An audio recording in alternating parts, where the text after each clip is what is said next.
They say some places never let go of their past, that walls can absorb pain, that echoes of tragedy don't just fade, they linger. In 2011, filmmaker Ty West set out to tell a ghost story, a quiet, creeping horror film that would rely on tension, atmosphere, and the power of suggestion. But what if The Innkeepers wasn't just a movie? What if, in filming a story about a haunted hotel, the crew found themselves inside one? Because The Innkeepers wasn't shot on a soundstage. It was filmed in a real hotel with a real history of hauntings. And some say that history is still alive.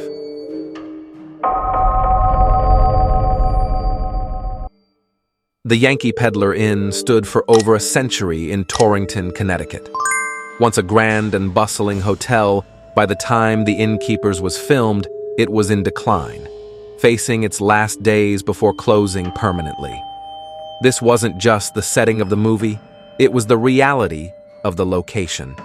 The film follows Claire and Luke, two hotel employees working their final shifts before the doors shut forever. The two are amateur ghost hunters, obsessed with the legend of Madeline O'Malley, a bride who, abandoned at the altar, hanged herself in the inn. Her body was hidden away by the owners to avoid scandal, but her spirit never left. As Claire and Luke investigate, what begins as innocent curiosity turns into something far more sinister.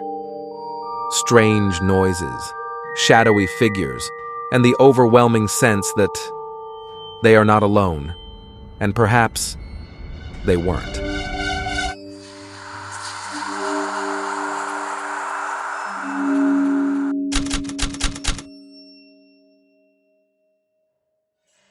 The story begins with Claire and Luke, alone in the near-empty Yankee Pedlar Inn.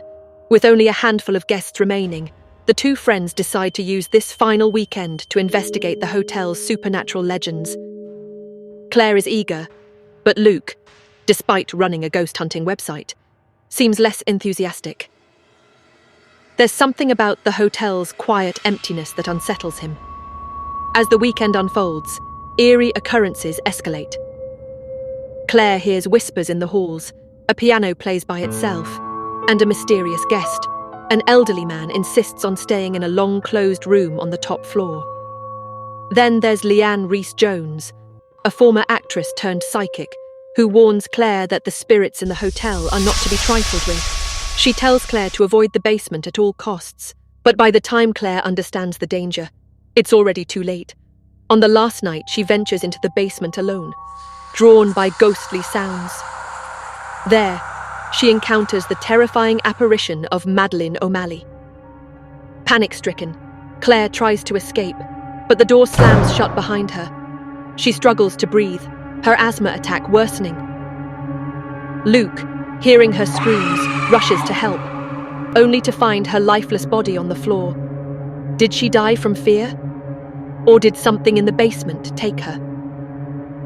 The film ends with an unsettling final shot of Claire's empty room. A shadow moves in the window, and for a brief moment, it looks like she's still there. Here's where things get unsettling, because while The Innkeepers is a fictional film, the legend of Madeline O'Malley isn't completely made up. The Yankee Pedlar Inn has long been rumoured to be haunted. Guests have reported strange occurrences for decades. Objects moving on their own, voices whispering in empty halls, and flickering lights with no explanation. But the most terrifying stories centre around room 353. This was the room where Alice Conley, one of the original owners, passed away. Guests who have stayed there have reported waking up to find their sheets being tugged, feeling an unseen presence sitting on their bed, and even hearing a woman's voice calling their name. Was Madeline O'Malley an invention? Maybe. But Alice Conley? She was real. And some say she still walks the halls.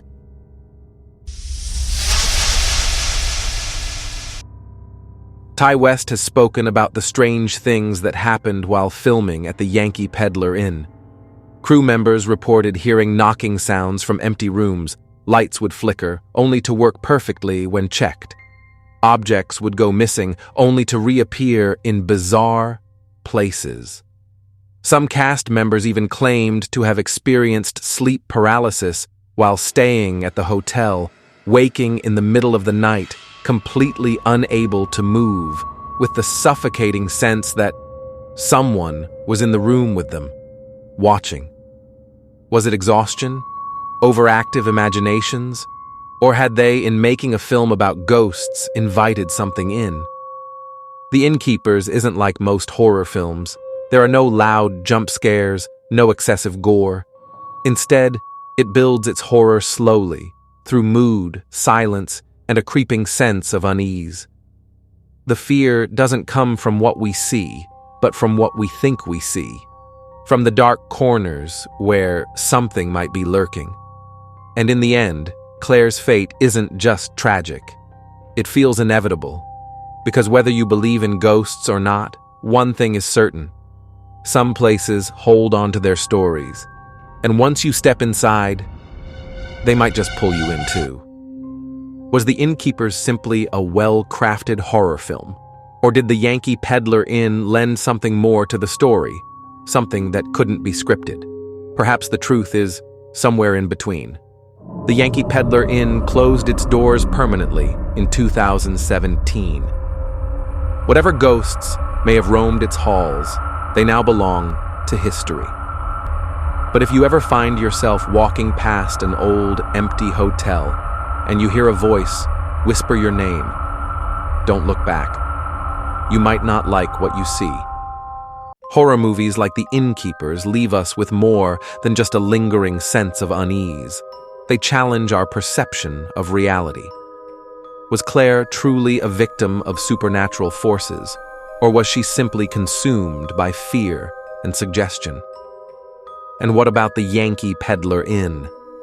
Was it just an old hotel with creaky floors and eerie legends, or did it truly hold restless spirits within its walls? I want to hear your thoughts. Have you ever stayed somewhere that felt off? A place where the air was too still, where shadows lingered too long? Do you think hauntings are real, or are they just stories we tell ourselves to explain the unexplainable? Let me know in the comments below.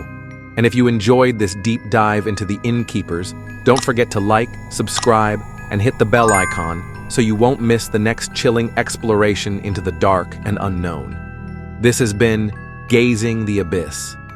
Until next time, keep your eyes open. Because sometimes something is staring back. And remember, the abyss is waiting for you.